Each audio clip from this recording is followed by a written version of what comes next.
Good morning, sir. Hmm. Good morning, all.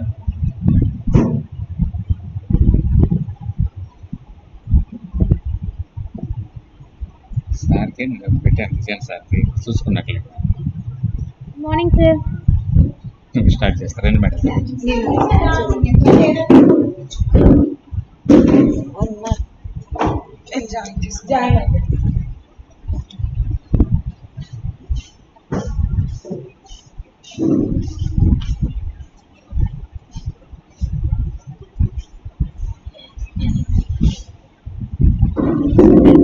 Good morning, madam.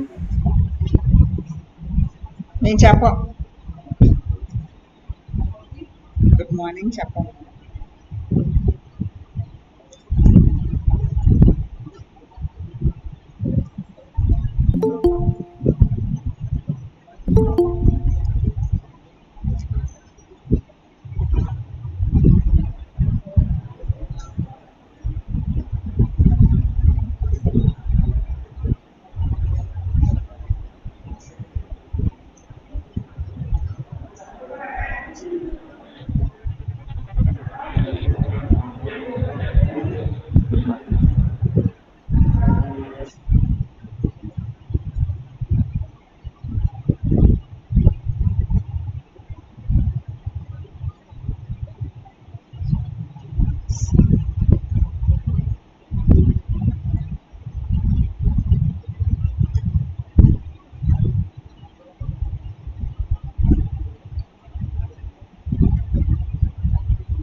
Good morning, madam.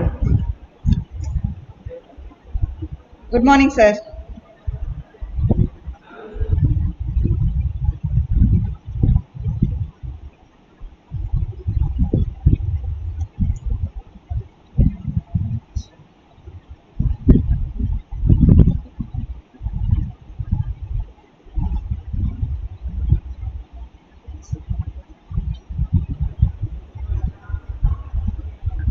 బాగున్నారా madam?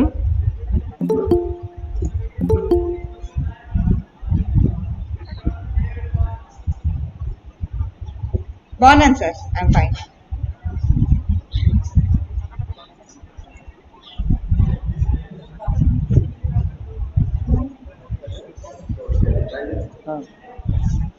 Madam బాగున్నారా?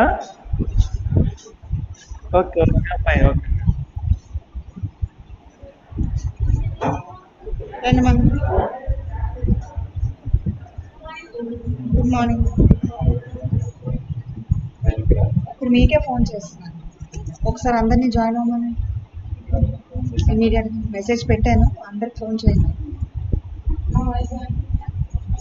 అయ్యారు కానీ నాకు ఓన్లీ 18 మెంబర్సే కనబడుతున్నారు. ఎంతమంది జాయిన్ అయినట్టు? మీ వాళ్ళు దానికి మెసేజ్ పెట్టి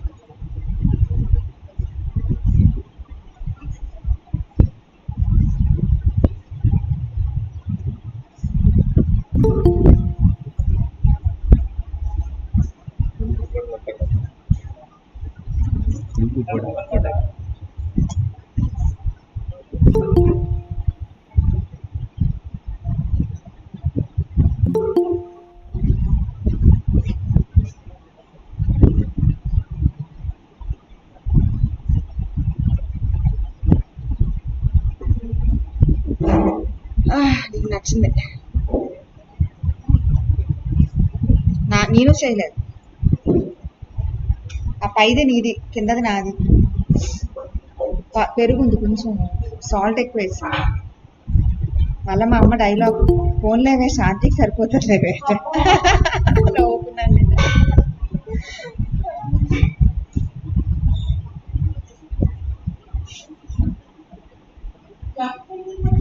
ఏమైనా అయిపోయావమ్మా, చేస్తా. నేనైతే అడ్మిట్ నొక్కా, నేను ఎట్ట పోయినట్టు.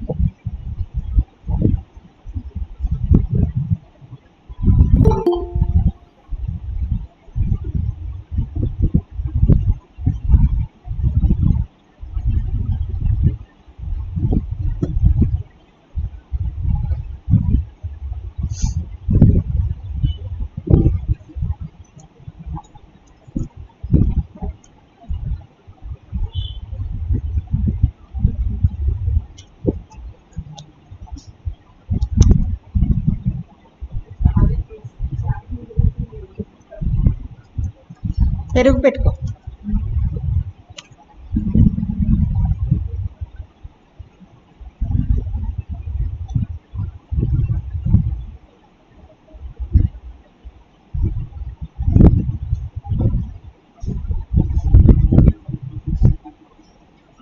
ఇప్పుడు join అయ్యొచ్చు.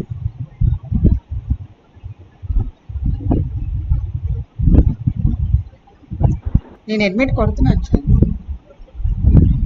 You not being admitted.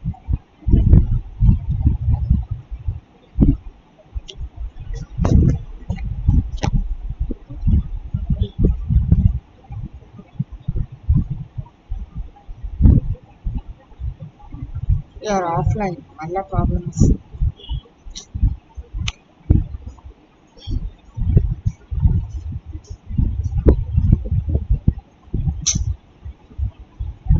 Network problems. మొన్న సేమ్ మళ్ళీ నీకు ఏడిపించినట్టు ఏడిపిస్తుంది.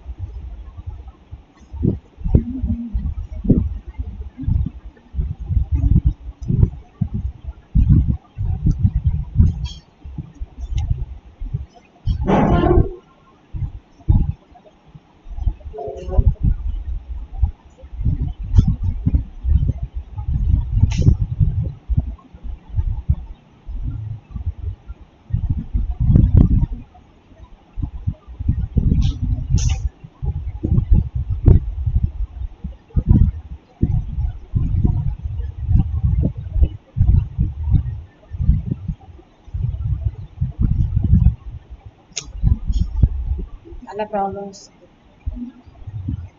వస్తుంది.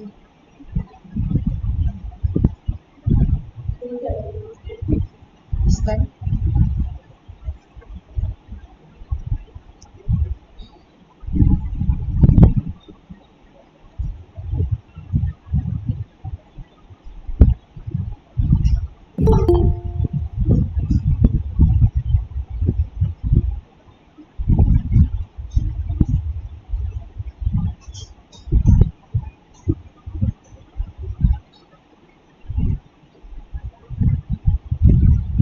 ఏం నువ్వు పెట్టావు? నాకేం అర్థం కాదు. వాళ్ళకి ఏంటి ఓన్లీ స్టూడెంట్స్కి ఇచ్చాడా 15 days? ఓన్లీ స్టూడెంట్స్ అని ఉంది రాసి ఫస్ట్ దానికి. రెండో చూడలేదు.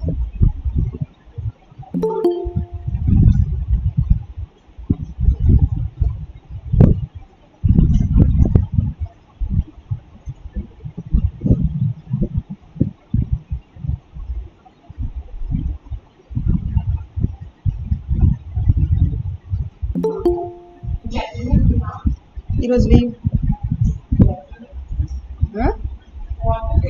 చెప్పాను స్టూడెంట్స్ కానీ.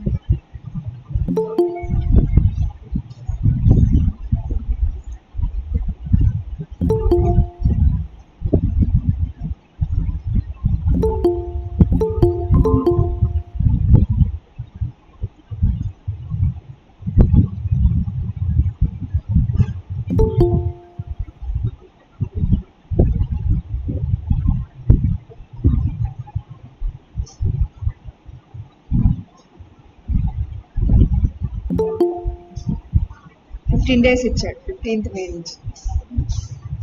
May నుంచి 1st June.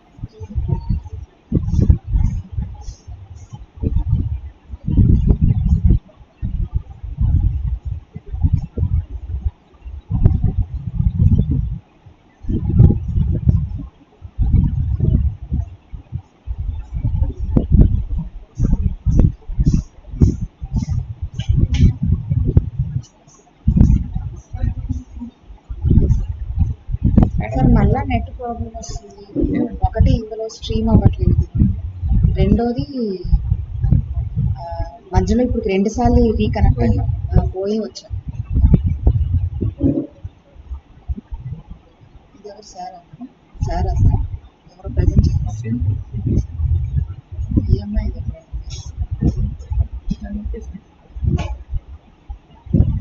స్లో ఉంది సార్ నెట్.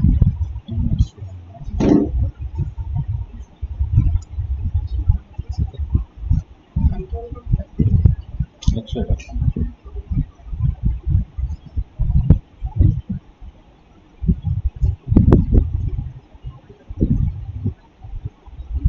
చేసిన ఇంతసేపుకి మనకి మొన్న కూడా బాగా లాగ్ వచ్చింది సార్. మనం మాట్లాడిన అదే 20 మినిట్స్ తర్వాత వాళ్ళకి వెళ్తుంది.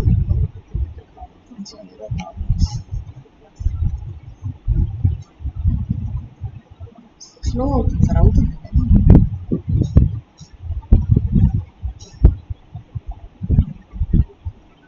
అడ్మిట్ చేస్తున్నాను కానీ ఇక్కడ నెంబర్ ఎందుకు పెరగట్లేదు సార్? ఇప్పుడు నలుగురిని అడ్మిట్ చేశానా? నెంబర్ ఇంకా 24లోనే చిన్న స్లో సార్. శాంతి మేడం కూడా కనెక్ట్ అవ్వలేదు. Madam good morning. కాలేజ్లో ఉన్నా మేడం. ఉన్నారు మేడం.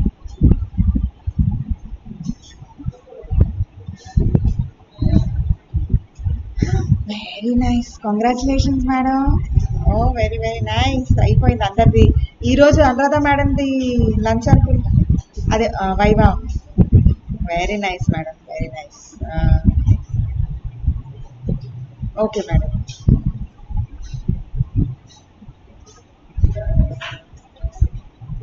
Okay madam.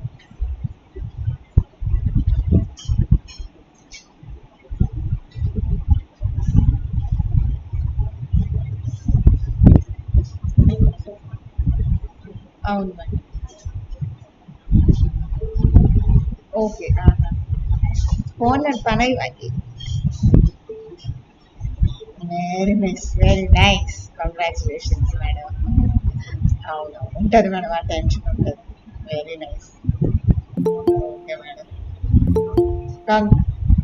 ఇస్తున్నాను మేడం. పద్మావతి మేడం, మేడంది వైవా అయిపోయింది.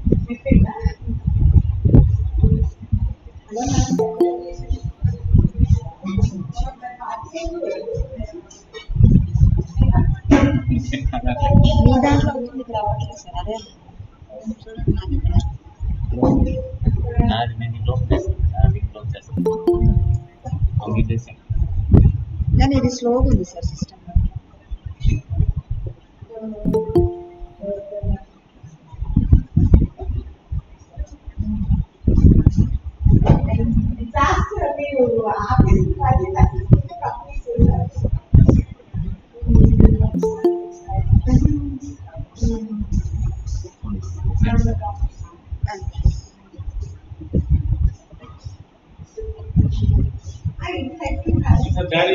అవును sir.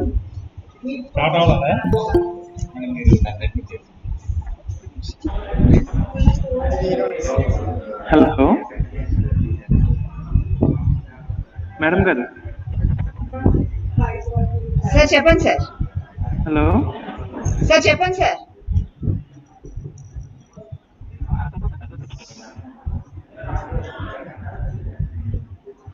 Hello. It's not audible, ma'am, your voice. Okay sir. Okay, wheel work it out sir. Sir అదే log వస్తుంది.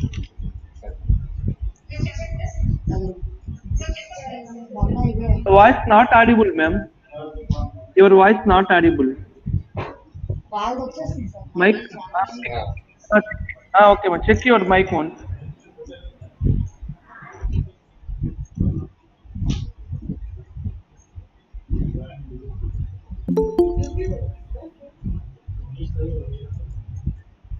మీట్ లింక్ లోనే జాయిన్ అవ్వండి. యూట్యూబ్ ఎందుకు సార్? మాకు మీట్ లింక్ లోనే నెంబర్ కనపడాలి, అందులోనే జాయిన్ అవ్వండి. అంతే కూడా కాదు సార్, మీరే ఇవ్వాలి 200.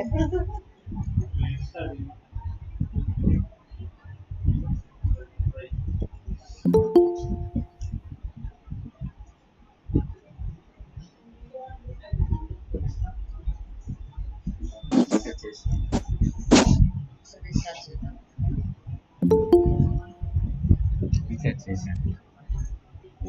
15 GB చేశాను. మీరు ఒకసారి మాట్లాడండి.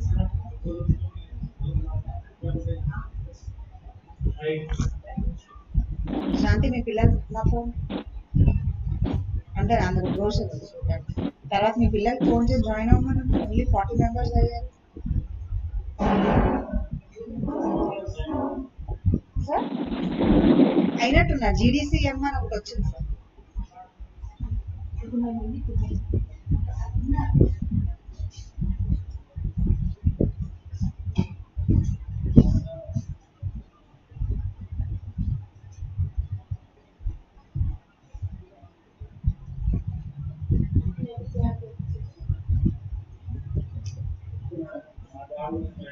Okay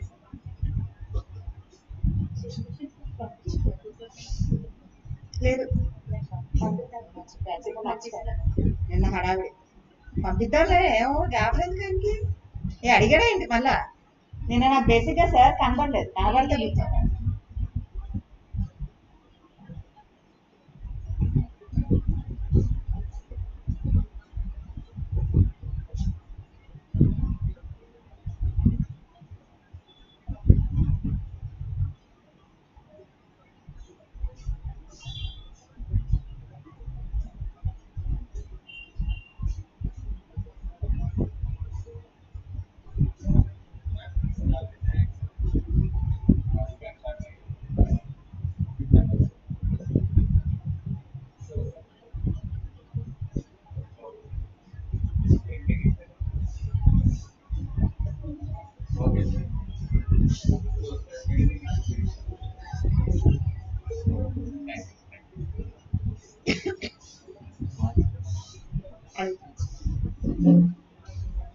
So Dilip sir, is my voice audible now?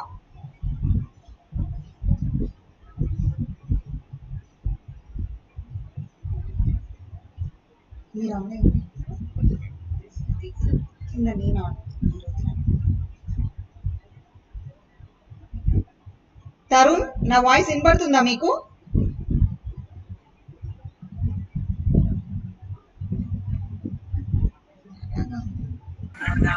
Yes, ma'am, audible. Okay, Shamshed. Thank you.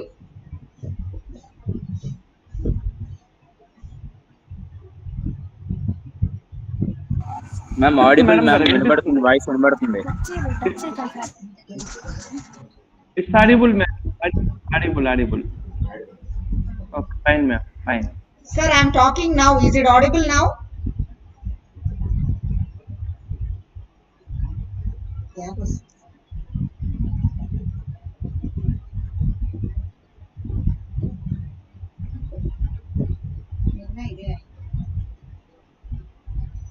It's audible. No. Audible, ma'am. You can proceed. No, sir. I am talking right now. మీకు ఇప్పుడు వినబడుతుందా? Gap వచ్చి వినబడుతుందా? You can proceed, ma'am.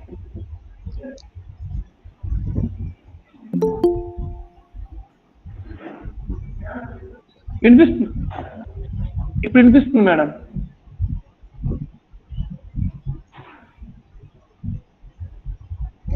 Gap వచ్చి వినిపిస్తుంది madam. ఇక్కడ అవ్వట్లేదు. మన పిల్లలు తరుణ్ ఎవరు నాకు స్క్రీన్ షాట్ పెట్టి అవ్వట్లేదు అని సార్ నేను అవ్వట్లేదు.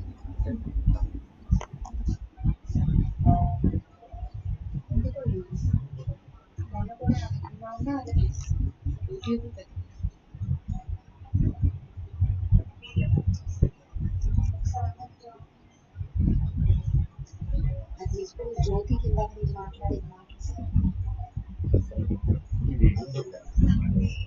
స్లో అయింది కానీ మరి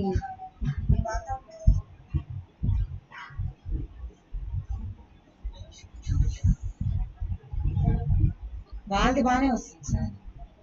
మనం మాత్రం మీరున్నారా సార్? పర్వాలేదు.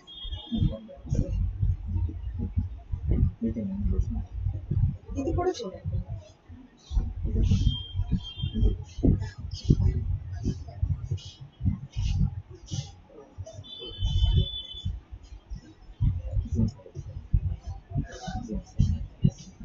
Fine.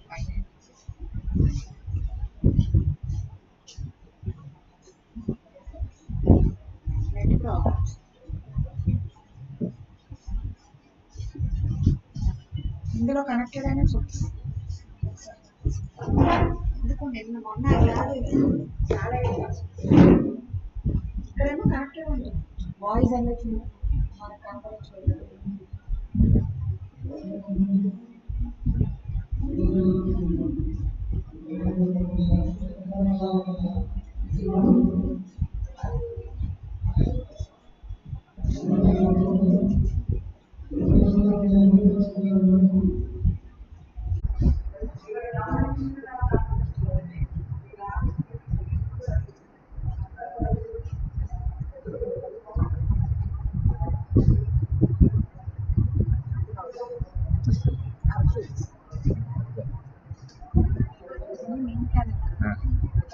వచ్చాను. మీరు ఒక్క నిమిషం ప్రింట్ తీస్తాను.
సరే ఇడియట్ అన్నారు ఎడాతి.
ఇక్కడ రావట్లేదు.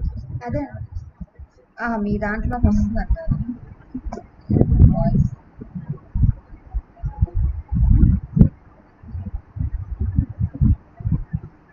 నేను ఒకసారి మాట్లాడుచున్నా సార్, ఇక్కడే ఉన్నాను కదా, మనకు తెలుస్తుంది. Good morning dear participants. Good morning dear participants.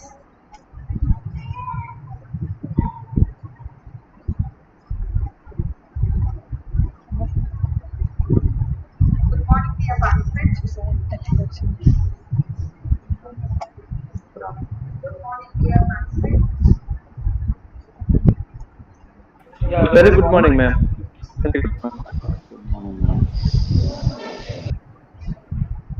చాలా బాగా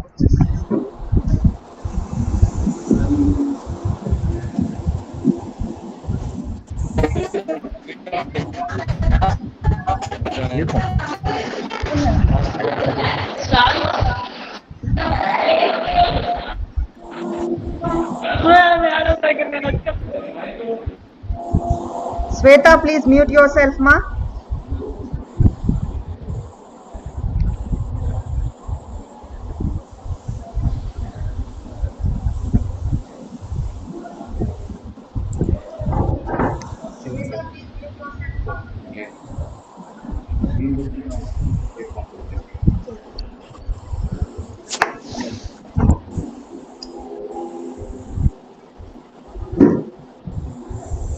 దీని రిసీవర్ ఫోన్లో చదివేద్దాం మరి చేస్తాం కానీ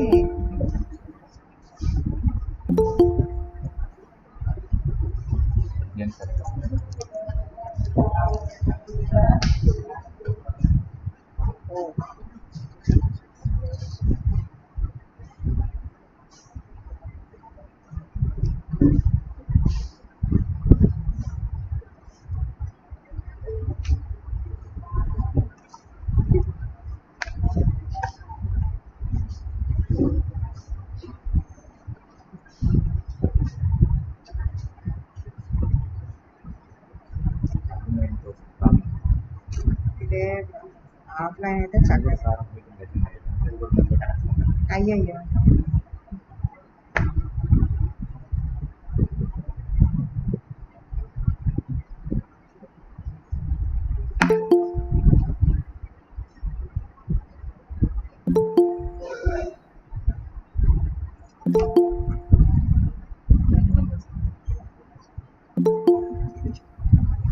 ఎన్ని చిక్కులు అవ్వాలంటే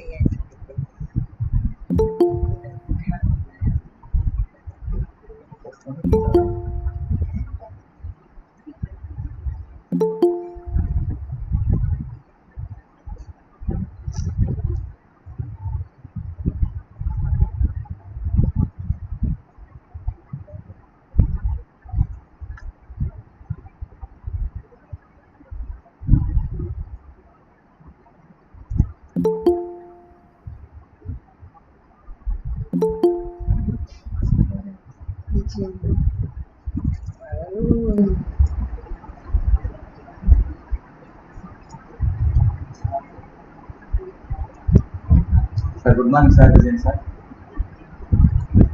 Good morning.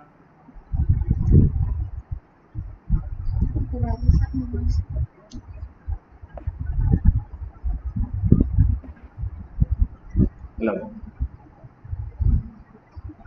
Hello.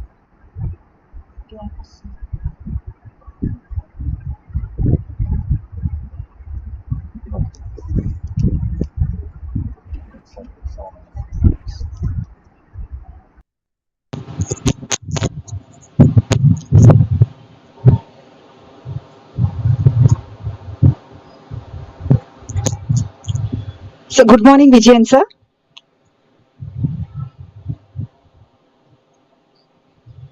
Good morning, Vijayan sir.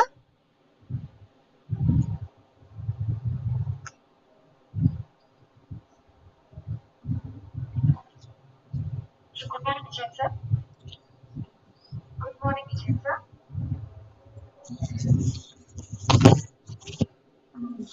Sir can now join. Good morning. Good morning. Can you hear me? Can you hear me now? Sir, you are Morning, Can sir. you You hear? are sharing, sir. Can you hear me? Yes, sir. We can hear you, sir. Yes, Can you sir. hear me now? Yes, sir. It is audible. Good morning, sir. Okay. Okay. Good morning. Sir, good morning, sir. You are audible, sir. Good morning, sir. You are audible, sir. Yeah. Okay. Can we start? Shall we start? Sir, you can start, sir. Whether So, sir, our number, before that, our colleague will before that our give it. Shall we start? expo. Yes, sir.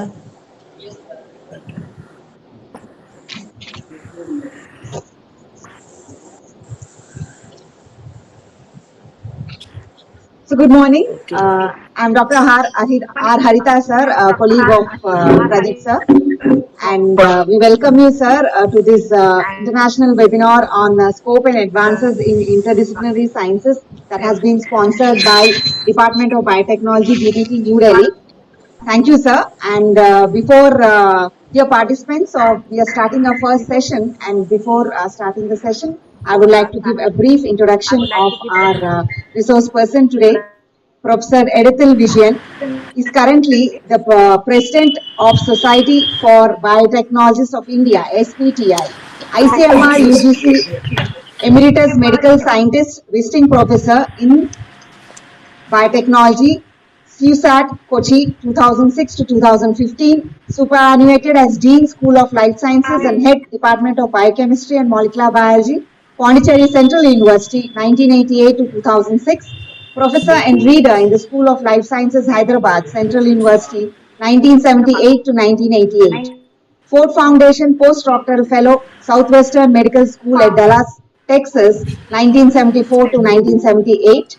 Associate or Lecturer, Research Center for Advanced Studies in Endocrinology, Department of Zoology, University of Delhi, 1971 to 1974.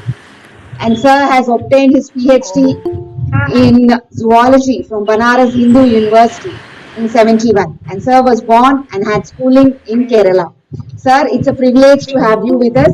All our participants are mostly from students, research scholars, and we do have faculty members also, sir, from various disciplines of science. And they're all eagerly waiting for your address, sir. Over to you, sir.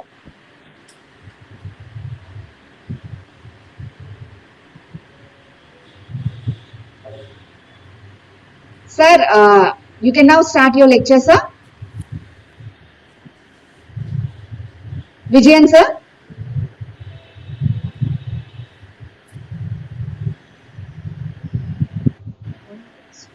Are these flowing?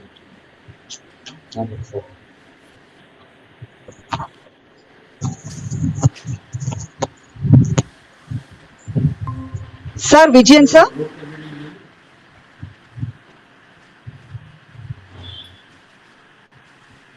Hello, sir, Vijayan, sir, are we audible?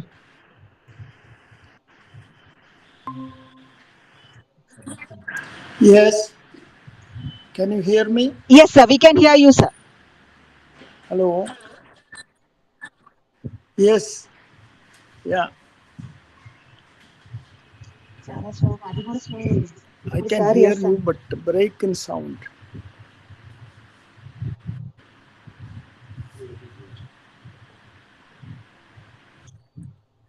Okay. Okay. Can we start now?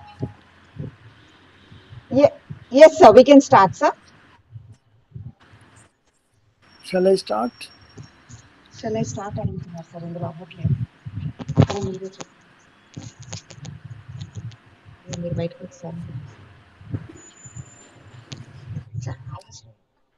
Okay. Okay. Let's.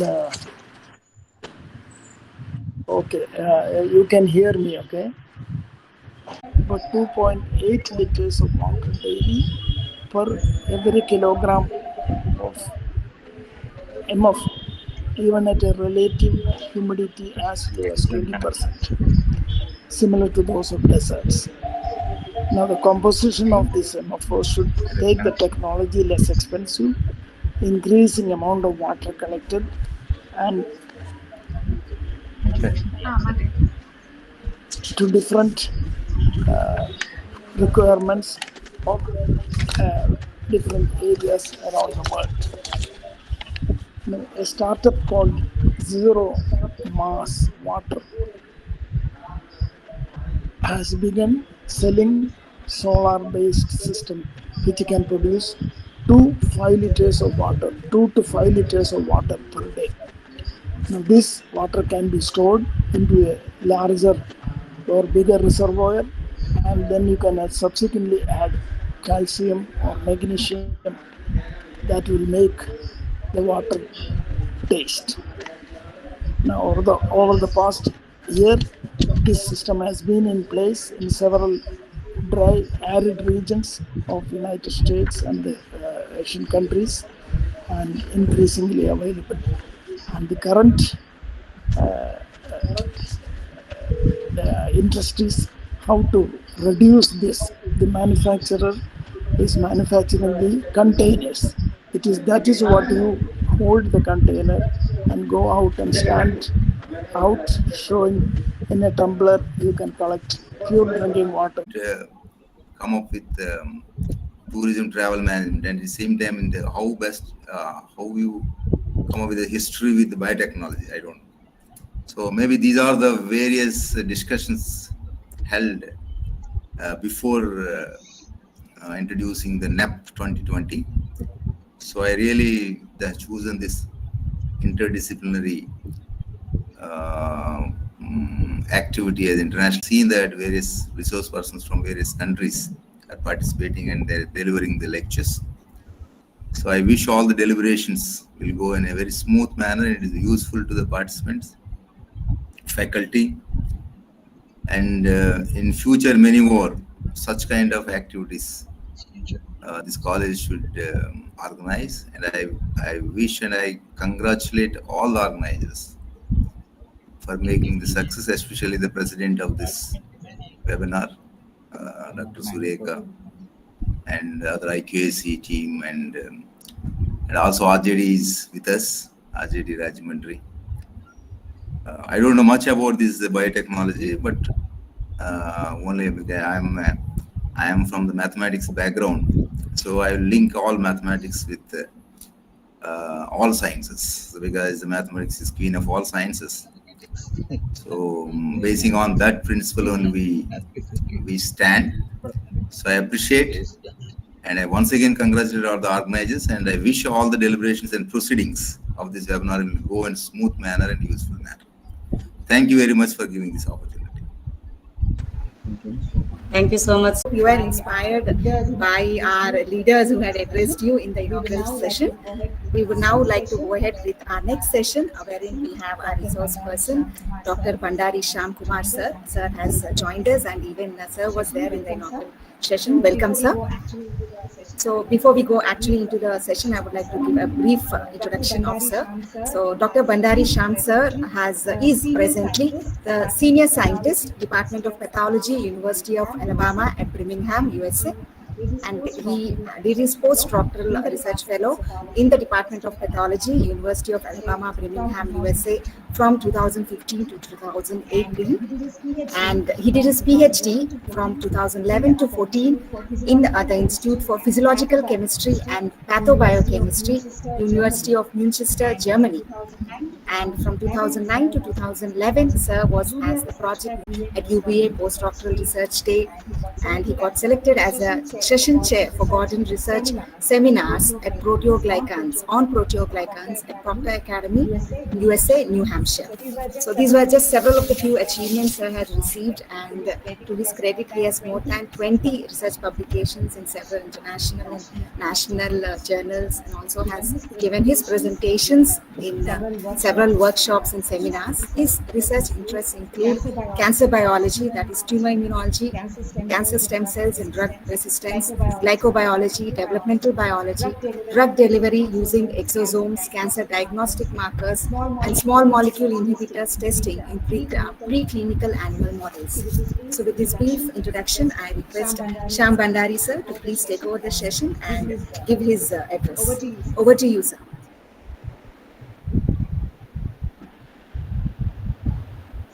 Sir, please mute yourself, sir.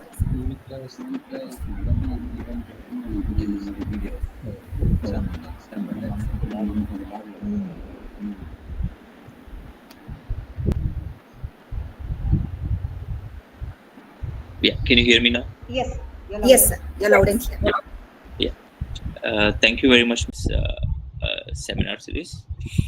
So with this, I would like to start my presentation. So let's see. I'm trying to share.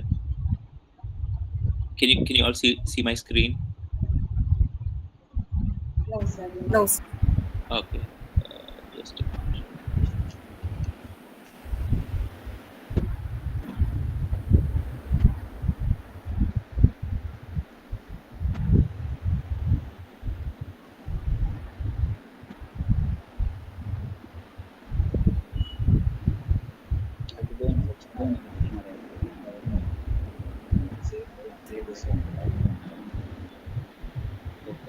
So somehow I'm not able to share the screen.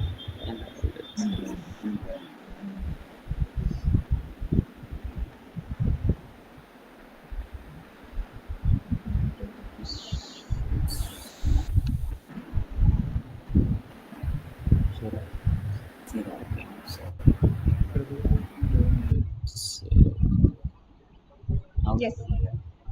Yes, sir. Can you see now? Yes, sir.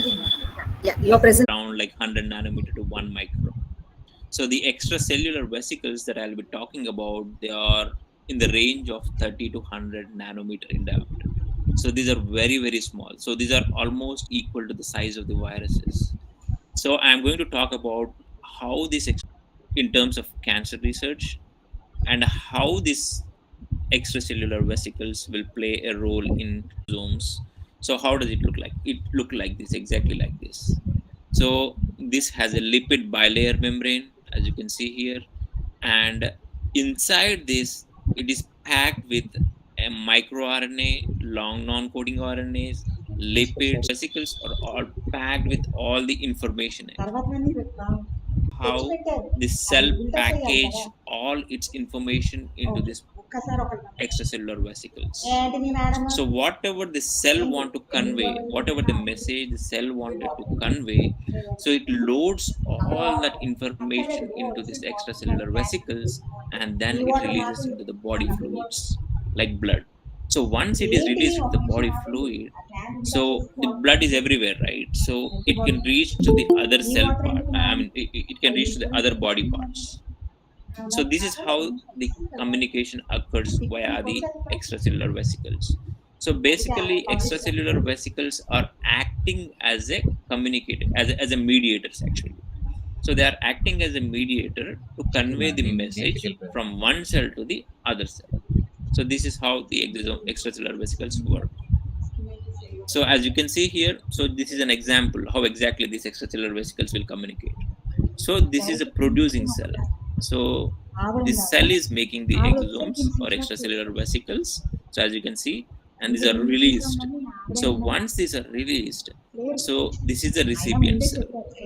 So the vesicles that are released from the producing cell are taken up by the recipient cell. So what happens is basically once this extracellular vesicles are taken up by the recipient cell, whatever the information which is present in this extracellular vesicles is dumped into the recipient cell.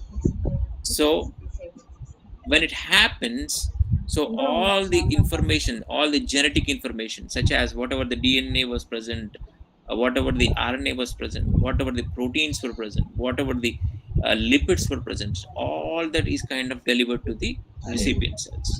So once the recipient cells take this information, then it will try to act whatever the extracellular vesicles, the message that they have conveyed actually.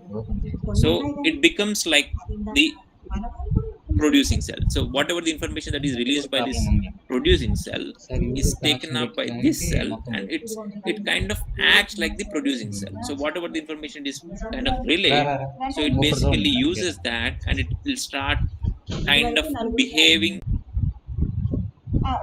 So this is how these extracellular vesicles convey the message from one cell to the other cell.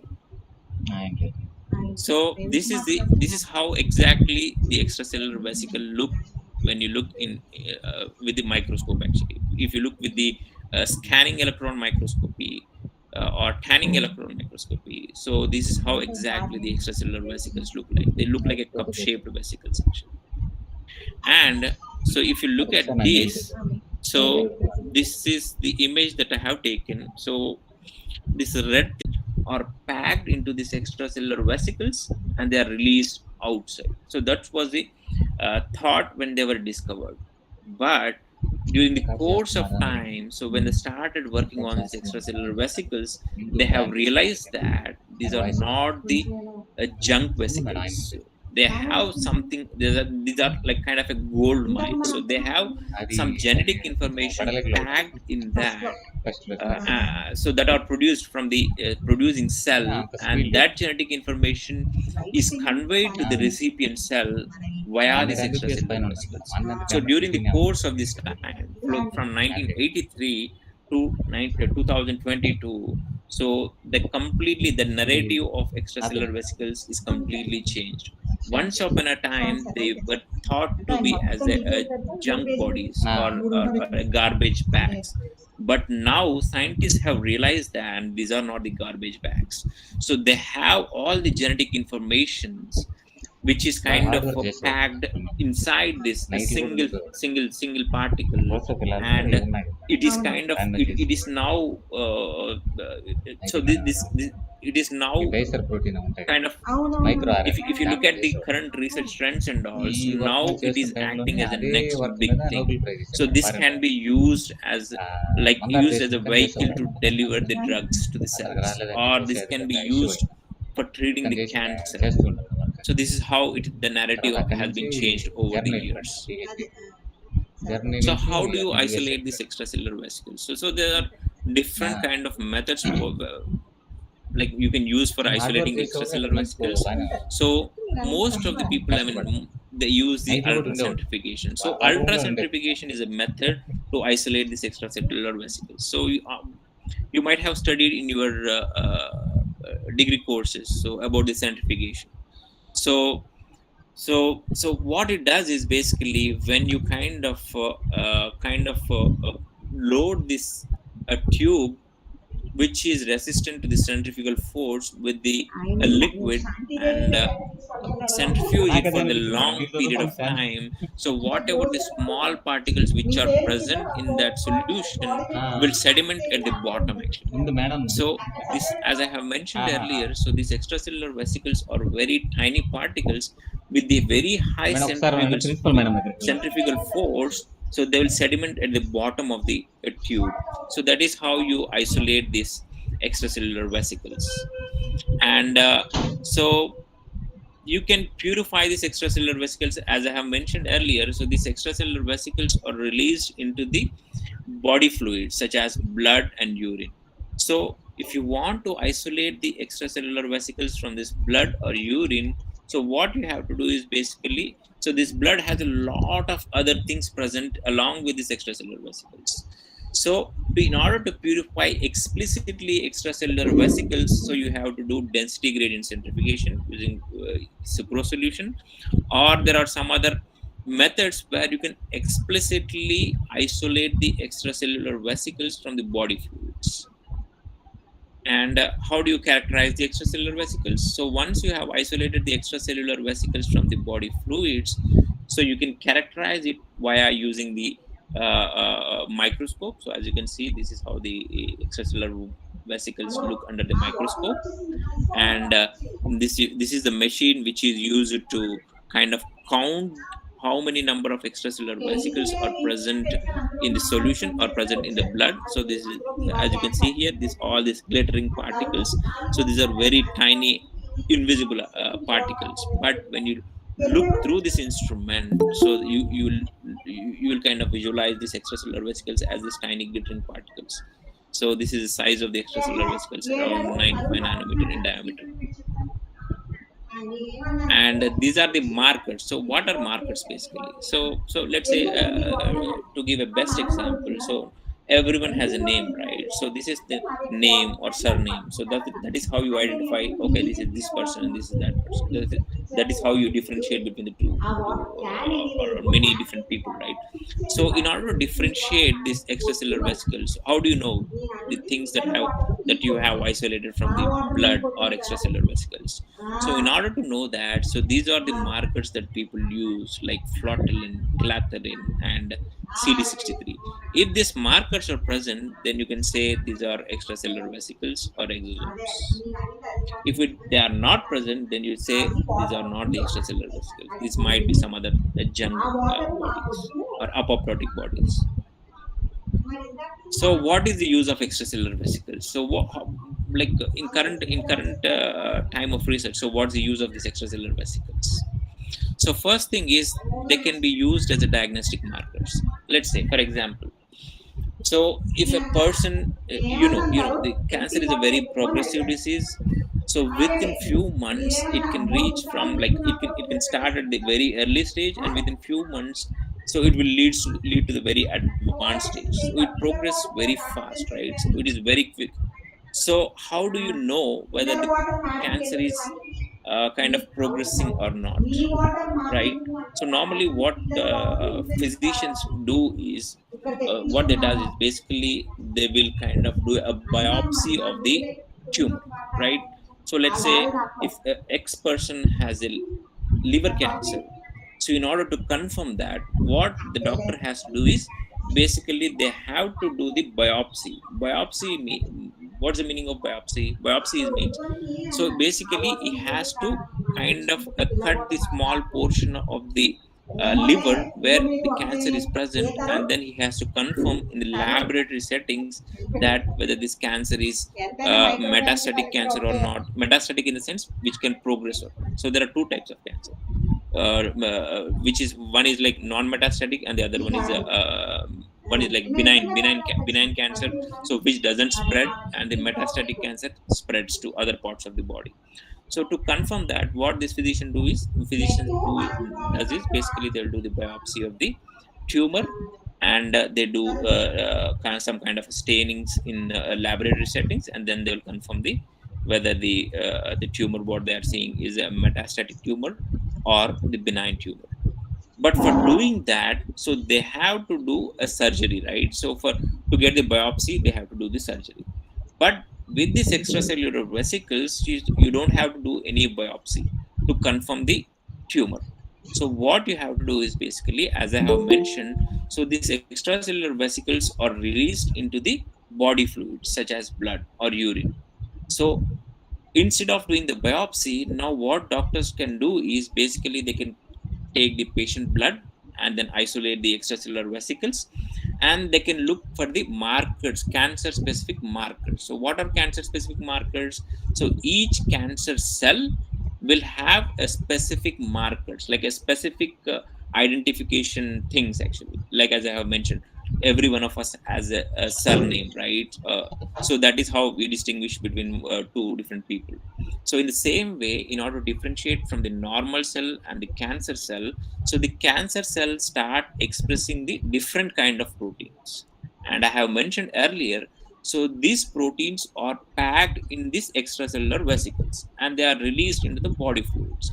So once these are released into the body fluid, so when you collect the blood, so you can isolate this extracellular from these body fluids, and then you can see whether that cancer cell specific markers are present or not. So then you can confirm whether this person has a cancer or not. So then you know this person has a cancer. Then you can go for like staging. So what stage this cancer is, basically. So depending upon this marker. So that is how.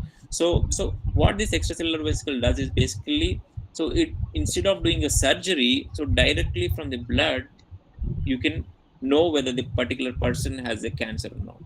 So it kind of completely it's kind of skips the biopsy thing, actually. So that is the advantage of this extracellular vesicles.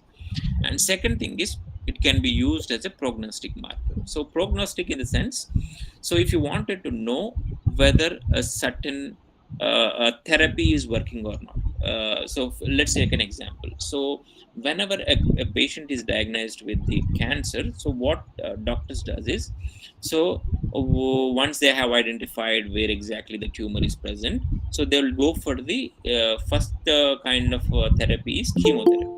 So what is chemotherapy? So chemotherapy is basically they use different kinds of drugs. So different kinds of drugs to kill that particular cancer cell, or while killing that particular cancer cell, some other cells might also die, but it won't be a big problem.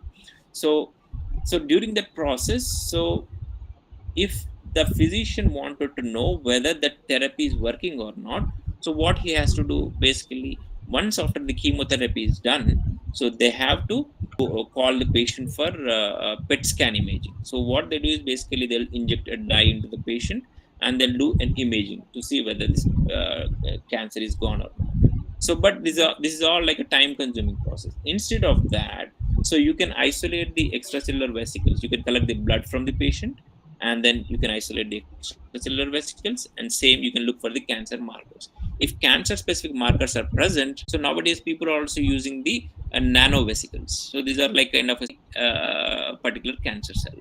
But main problem with those vesicles is because whenever you inject something foreign into our body, our immune response will get activated. So once that our body sees that, like WBC, so our defense mechanism, whenever it encounters a foreign particle, so what it does is basically it will try to activate the immune response, as a result of which, so there sometimes it might lead to the over immune response, might lead to the death of the person.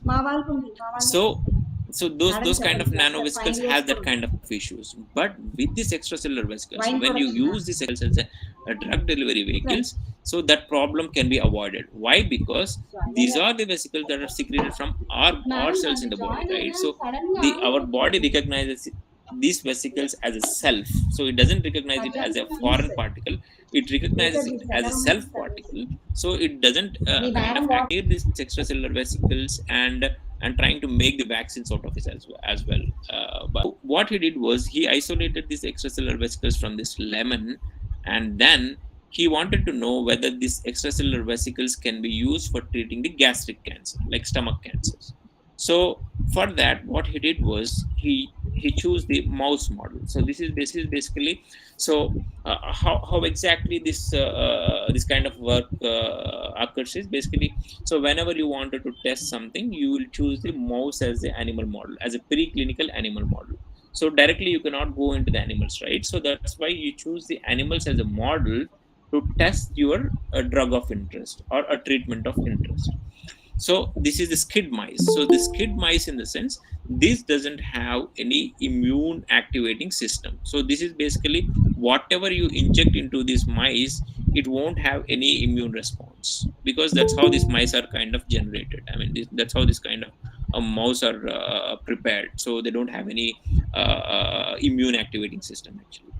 So they will inject the cancer cells into this mouse. So this is, as you can see, this is a mouse they have taken, and they have injected the cancer cells into this mouse. After 1 week or 10 days, so this mouse develops the cancer. So this is how the cancer looks like. This is the imaging actually. So whenever you inject the dye into this mouse and you look under the microscope, wherever the tumor is there, this dye get accumulated. So here the dye got accumulated. So as you can see here, so this means the tumor is present here. So this is in the stomach region. So this is a gastric cancer tumor. So now he has made a mouse model in gastric cancer. Now he wanted to treat this mouse model using the extracellular vesicles packed into these extracellular vesicles. So once these extracellular vesicles are injected into the gastric cancer mouse model, so these extracellular vesicles go and deliver all that information to the cancer, that cancer cells. So as a result of which, so what happens is basically all the pathways which are responsible for the cancer progression are kind of reduced with using these lemon-derived extracellular vesicles, and that's how the cancer size, like tumor size, is being reduced. So now I would like to present my work. So this is kind of it will be more of a very advanced kind of a research, but I'll try to kind of simplify and I'll try to present in a simplified manner. So what my project is basically, when I joined this lab with Dr. Ralph Sanderson's labs, so I wanted to know, so we all have a question, right? So whenever a person is treated with the chemotherapy, let's say if X person has a cancer, and if you treat that person with the different chemotherapeutic drugs, out of like let's say if you treated 10% with chemotherapeutic drugs, out of 10%, only 1 or 2% will will have a progression free survival. Means that the tumor will be completely gone in those persons. But in another like 8 to 9 people, so you don't see the tumor reduction with the chemotherapy. So why is that happening? Or maybe once you treat the person with the chemotherapy, maybe the tumor size will go down, but after a few months again it might come back, right? Why is that happening? So that is what the question I have asked. So why is the reason, like what is the reason that once a patient is treated with a chemotherapeutic drug, why again after a few months, after a few years, why again that person the tumor is kind of again coming back? So that's what the question I have asked. So to answer that question, maybe what I thought was basically there is some role of these extracellular vesicles in reappearance of the tumor. So that's what I have speculated. So before going into my exact research, so I would like to know kind of introduce a molecule called heparinase.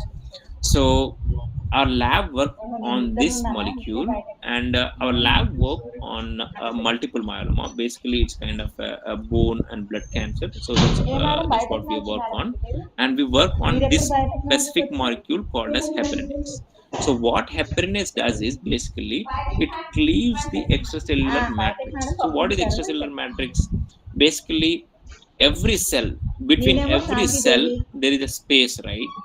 So we call it as an intercellular space. So within that intercellular space, so there will be kind of a different kind of proteins, different kind of enzymes, different kind of molecules which are kind of packed within this intercellular space. So what heparinase does is basically it cleaves this all the matrix which is formed between two cells. So as a result of which the cancer cells can easily navigate from one place to the other place. So our lab has shown that if a person with the cancer has high level of this particular protein, then definitely that person will have high metastasis. So the tumor will spread fast in those people who express high amount of heparinase. So that's what we have shown using the different mouse models, and we have shown it using the different patients as well. So as you can see here, this is the PET scan imaging of a cancer patient, like a multiple myeloma patient. So when you kind of image a cancer patient, this is how exactly it look like. So the whatever the black spots that you're looking, these are all the tumors. So as you can see here, so the tumor is spread across all the bones here. So this is all the tumor actually, which is spread across the long bones actually. So what our lab did was they took the biopsy of this tumor and they have stained this biopsy to know whether the protein is expressed in this cancer or not. So what we found was this brown color, what you have seen is basically the protein. This is heparinase protein. So what we have confirmed was all these tumors has high level of heparinase expression. So then we came to the conclusion that the persons expressing high levels of this heparinase protein will have high metastatic tumor. So basically, those persons with high heparinase will have like the tumor spread across the body actually. So that's what we have confirmed. So now what I have found was one more interesting thing. What I have found was I wanted to know with different stages of chemotherapy. So whenever a person is being treated with the chemotherapeutic drugs, so what happens to this heparinase levels? Does it go down or does it go up? So I wanted to know that. So for that, I took 9 different multiple myeloma patients and I have analyzed their levels for the heparinase actually. So this is a basic level. So before chemotherapy, so these are 9 independent myeloma patients. These are 9 patients. So I have measured the level of this heparinase protein. So you can see it is less. But after first round of chemotherapy, so there is an increase in that particular protein. And after second round of chemotherapy, and that levels are even more drastically getting enhanced. So which means that chemotherapy is triggering the activation of that protein, that particular protein. So which is very bad, right? So then I wanted to know whether that particular protein as well. So with this, I have confirmed that whenever you give a chemotherapy to a patient, so there will be a high level of extracellular vesicle secretion or exosome secretion from these patients. So then I was interested to know whether these exosomes are packed with that particular heparinase protein. Because if if vesicles are packed with that particular protein, then it is very bad for that person because it will spread the tumor across the body. So this is a Western blot analysis. So as you might have heard and done in your practicals, so Western blot is a technique where you can basically know whether your particular protein of interest is present in your and after chemotherapy. You compare these two. So before chemotherapy, there is a less amount of that protein in this extracellular vesicle, but after chemotherapy, there is a high level of that particular protein. So same with the other drug as well. So same with the two different drugs, different other drugs as well. So then I did the flow cytometry. Basically, flow cytometry is a machine where you can know whether your particular protein of interest is present inside these extracellular vesicles or outside these extracellular vesicles. So I have confirmed that this particular protein heparinase is present outside these extracellular vesicles. So then I have confirmed if it is present outside this extracellular vesicles, how is it exactly it is attached to this extracellular vesicles. So then I did some kind of analysis and see how bad these extracellular vesicles for the tumor progression. So this is red. Red is basically bad. So this is no exosomes. When I don't add exosomes to the cell, and this is after adding the exosomes to the cell, so you can see basically the tumor is getting progressed. And I have also looked for some other signaling pathways. So as you might have known, so as you might have heard about a term called as a chemo resistance. So what exactly chemo resistance is? Basically, so when let's say, for example, when you take a headache medication regularly, so what happens is basically after a certain period of time, your body stops responding to that particular headache medication. Why? Because your body will get used to that medication and your body will try to kind of bypass that effect actually. So that's how you develop the resistance. And exactly sometimes whenever you take a lot of antibiotics as well. So when you take particular antibiotic continuously, what happens is your body will develop resistance towards it. So if you use that antibiotic regularly, so then your body stops responding to that particular antibiotic actually. So in the same way, our tumor cells are also very smart. Our cancer is very smart. So whenever you kind of try to target that with the chemotherapy, it will come up with the alternative mechanism to evade that tumor therapy. So that is called as a chemo resistance actually. So what I have found was, so when you add the extracellular vesicles, so these extracellular vesicles are activating the chemo resistance inducing molecules in the tumor cells. So in this way, basically they are kind of helping the tumor to fight the therapy. So they are not allowing the therapy to be very effective. So that's what I have found. And then I did some kind of a bioinformatics analysis. So what is bioinformatics? So bioinformatics is basically it's a kind of a combination of a computers and a biology. So you use the different computational programs to know your particular kind of proteins are present in this extracellular vesicles or not. So when I did this bioinformatics analysis, I was very surprised and found that there are a lot of cell cycle regulating proteins are present in these extracellular vesicles. So what are cell cycle regulating proteins? What is the importance of these cell cycle regulating proteins?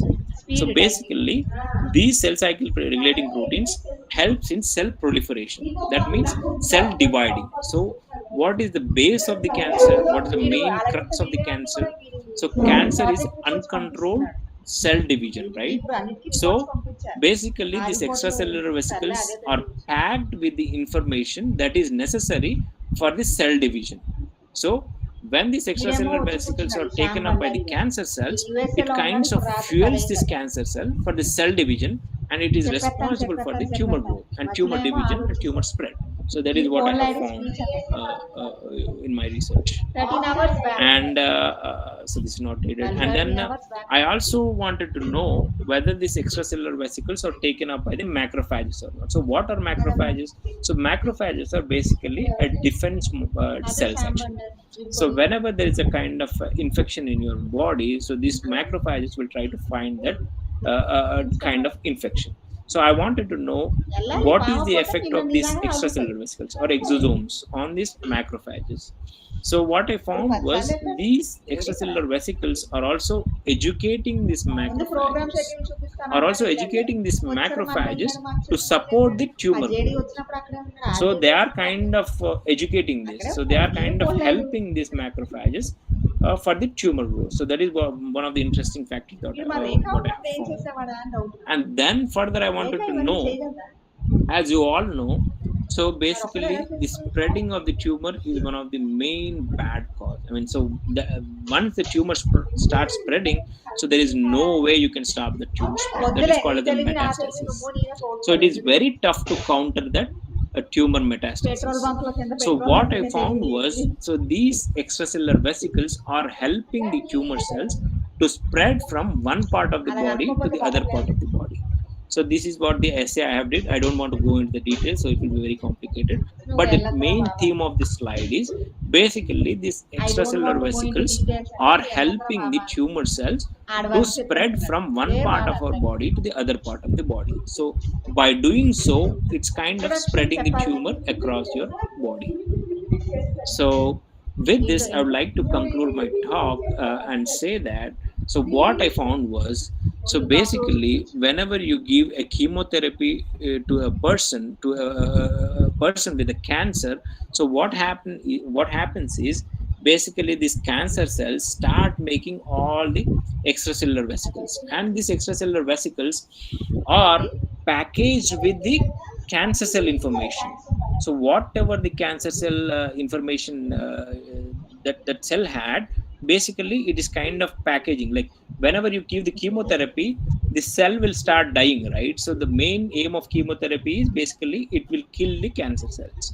So cancer cells are very smart. Like before dying, what they are doing is basically they are packaging all the information present within the cell into the small extracellular vesicles and releasing it into your blood circulation. So once it is released into the blood circulation, what is happening is these extracellular vesicles with all the information from the cancer cells are taken up by the recipient cells. So what are recipient cells? Basically, recipient cells might be other cancer cell or vesicle, excuse me, or recipient cells might be other healthy cells which are non-cancerous cells. So non-cancerous cells are taking up all these extracellular vesicles that are released by the dying cancer cells, and once these extracellular vesicles are taken up by the healthy cell, so it start behaving like a cancer cell. So all the information is basically delivered to the non-cancerous cells. So then this non-cancerous cell will start behaving as a cancer cell actually. So then as a result of which the tumor will spread very fast actually. And the same thing, so this extracellular vesicles that are released from the dying cancer cells are taken up by the macrophages, and this is also helps this also helps the cancer cells to spread across your body very quickly. So the take home message from my research is basically the chemotherapy is always not good. Basically it's always not good. Basically chemotherapy in many cases is not working because this might be one of the mechanism. Like the dying cancer cell, it's basically packaging all the information and kind of releasing it into the blood circulation, so that once it is released into the blood circulation, so blood will go everywhere. So then the extracellular vesicles will also go everywhere, and then it will reach the normal cells actually. So it will reach the normal cells and start educating that normal cell and convert that normal cell into the tumor cells. So that is what I have found with my research.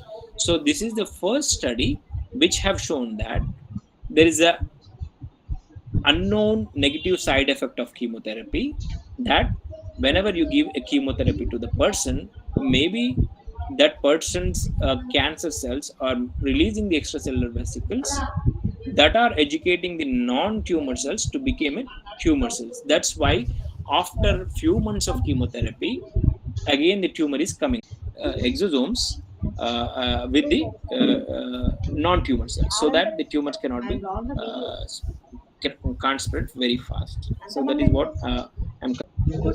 It's like this. Basically, extracellular vesicles, especially in cancer, one cell to the other cell. So information from one cell to the other cell. But when it comes to the cancer settings, so the tumor cells also start making the extracellular vesicles. So once this extra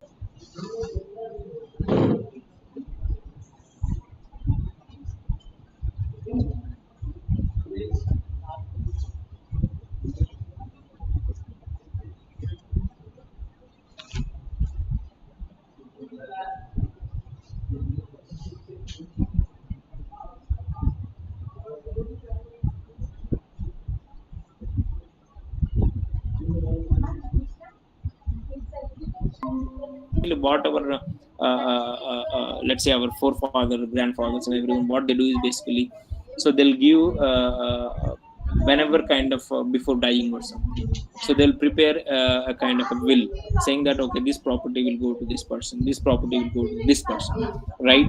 So in the same way, before it dies. Right, sir. I don't think there are any queries. So thank you very much for illustrating the big role of the small extracellular vesicles in the reoccurrence of cancer. Thank you for sharing your work and your findings with us, sir. I hope most of our students were inspired by your research, and they will, they have. They're exposed to potential avenues that they can further explore. So thank you, sir. It's been a privilege to have you with us. Thank you very much. And dear delegates, we'll reconvene after lunch at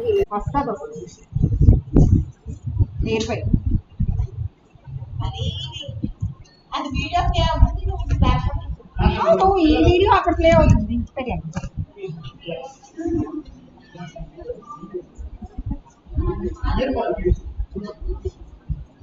దానికి వెనకూడదు, అది వెనక్కి ముందు చూడదు. సీతమ్మ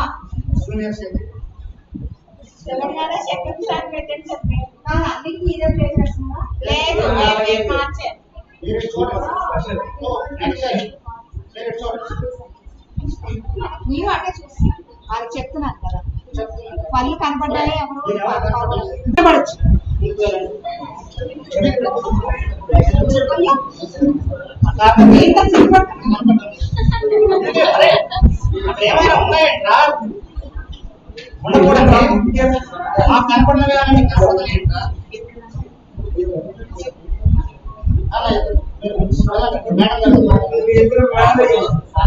ఏమాడద్దు ఇక్కడ చూడవద్దు, వాళ్ళే కావాలి. ఆ యూనిఫామే, సగం యూనిఫామే. మళ్ళీ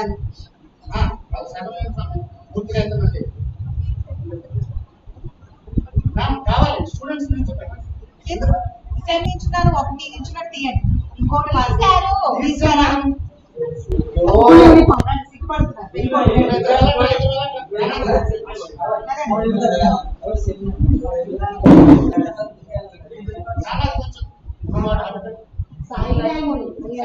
చెప్తున్నట్టు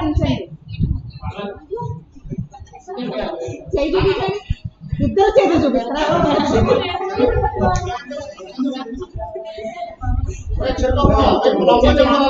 చెప్తుంది అలాగే చెప్పండి. చేయబట్టండి, చెయ్యకుండా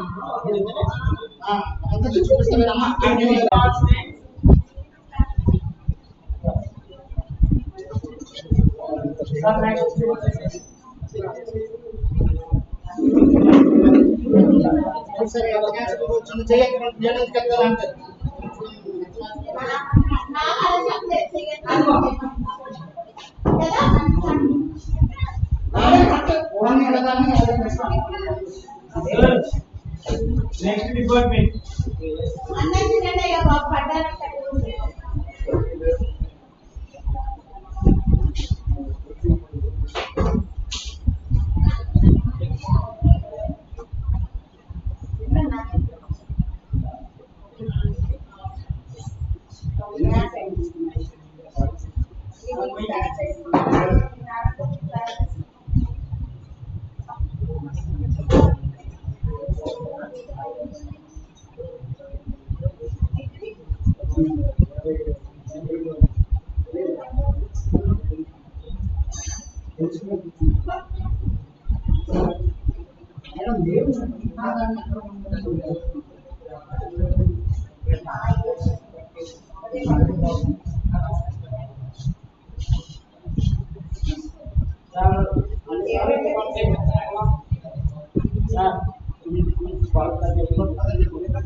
మూడు నెలలు టైం ఇచ్చా కొత్త ఒకే రోజు నేను పరిగెత్తిస్తానంటే మరి కష్టంగా అదే ఒక రోజులో కష్టం సార్ ఇంకా బాగున్నాయి వెరీ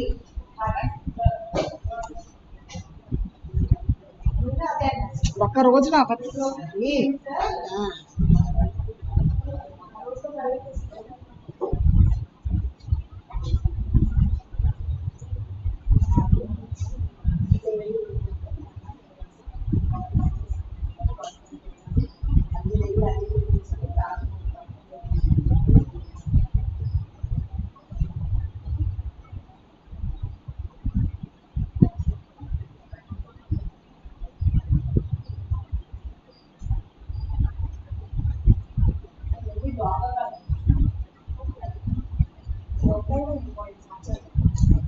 ఇప్పటికి అయిపోతాయి సార్ డబ్బులు తీసేస్తాం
అడేమి చూడడానికి రాలేదు పనితో పాటు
nice introduction.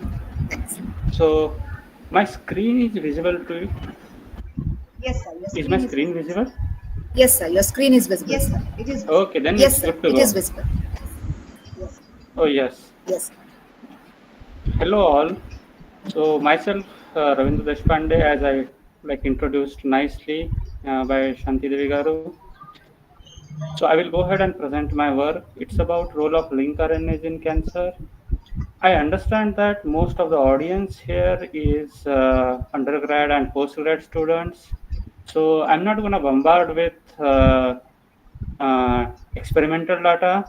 So I will be switching in between experimental data, basic background information, and the techniques that we use to study the link RNAs in cancer. So I will be switching in between, I will be switching gears in between. So here we are good to go. So these are the contents of my talk. I will be speaking about my career trajectory, background information, biological functions of link RNAs. In addition to that, I will be sharing 2 success stories of link RNA research which are originating from my lab here in USA. So to start with career trajectory, so I have completed my BSc in Biotechnology from Science College, a college in Nanded, Maharashtra.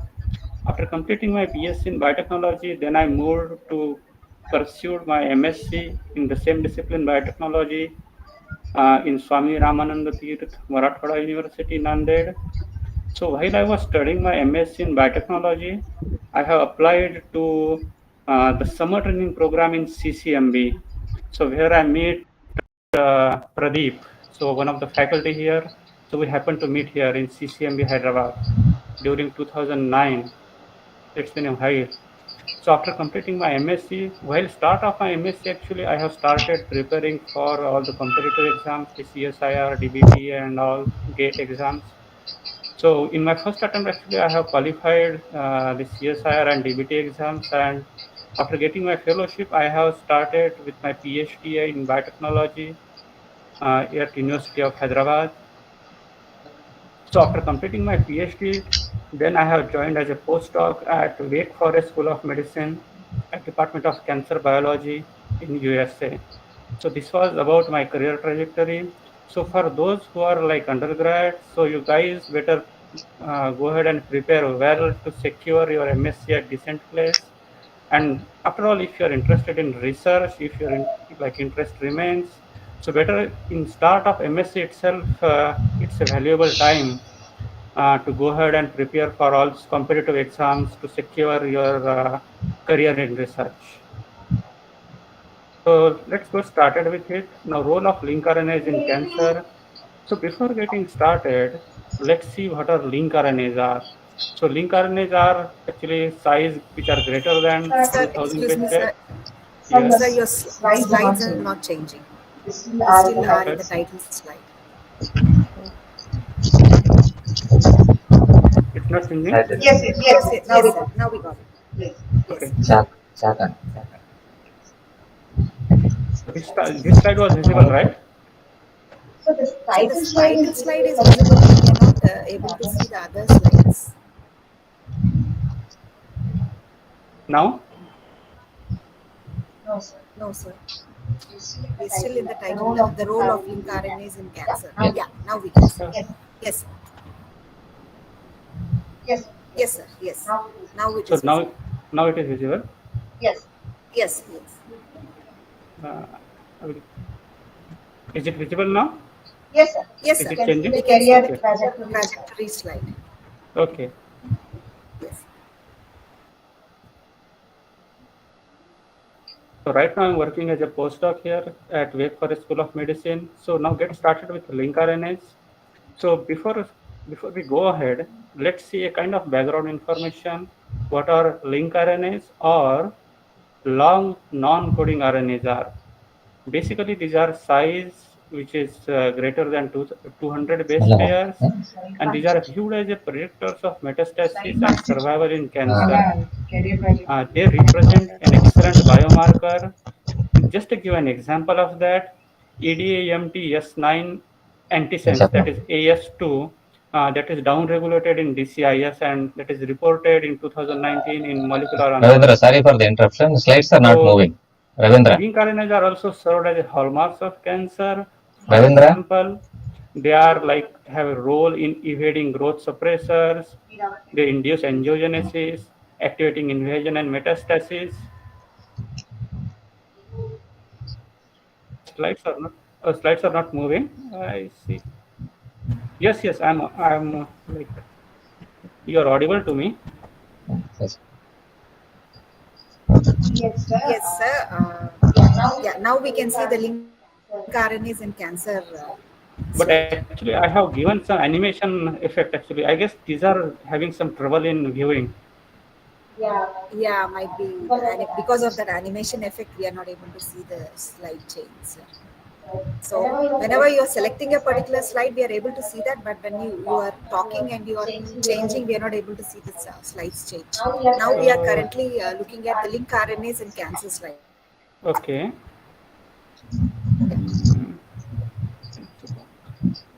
Might be we are having some problems with the animations. Oh yes, it looks like there is some trouble with animation. So please confirm one more time. So now is it RNA in cancer slide? okay? Are there two more like animations? Are they visible? No, sir. No animations. Oh, no animations. No, we are not able to see any animations. Then better I will turn off the animations. So now is it visible? I guess. Yes, sir. That might be better. Okay. Leave So a link RNA actually that depends how they originate. hello. They can be either like sense link RNAs, which are transcribed along with the gene, or antisense in opposite directions, which goes, or in bidirectional actually, which goes in either side. In addition to that, link RNAs could be intergenic or intronic. The intergenic link RNAs are originated in between the two genes, while the intronic link RNAs they are now the biological functions of link RNAs. So this slide gives a brief overview about the background information of my talk, the functional role of link RNAs in cancer.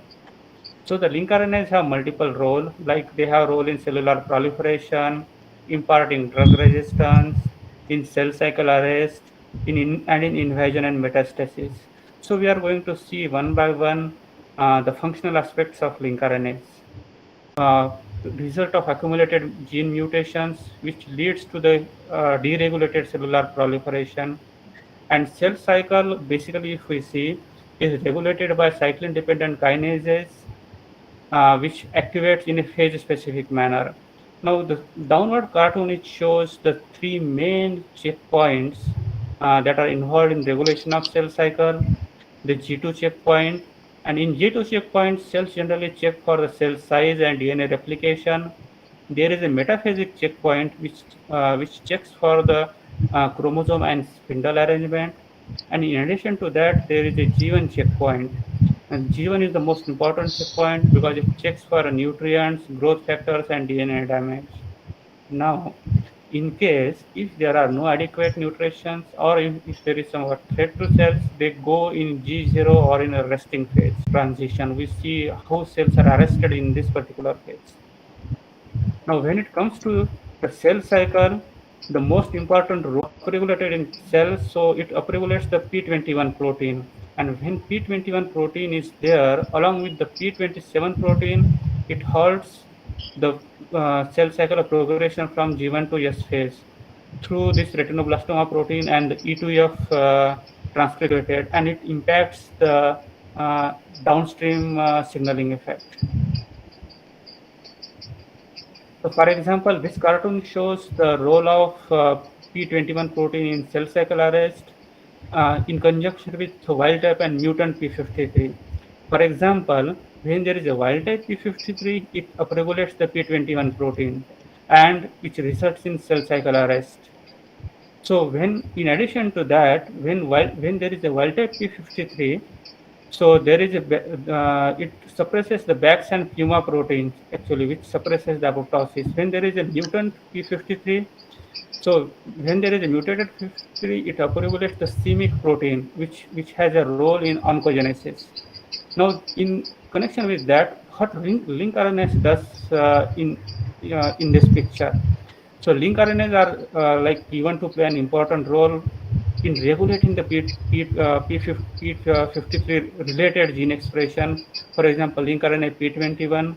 So it carries away along with it a transcription factor near to this polymerase second binding site, and which suppresses the downstream gene expression. The similar role was viewed in link print and LAD1 also. Well, in connection with the LAD1, so there are still controversial like roles. The role is not clear yet. It impacts the chromatin modification, and somehow it promotes the P53 related gene expression. Now, this cartoon, it represents the role of link RNAs, in particular with example, the first one, the link RNA expression, and along with that, carried to gene promoter site and allows to do that chromatin modification. Now, chromatin modification is of various types. For example, internally viewed that methylation is suppressive, but it is not so. There are some kind of methylation which are suppressive. For example, H3K9 trimethylation. And there are some kind of methylations which are activating type of methylation. For example, H3K4, which I am going to speak in brief in coming slides. So, for H3K27 methylation, which is marked with many other link RNAs given in the two more examples like ROR1 antisense link RNAs, which carries along with it the EZH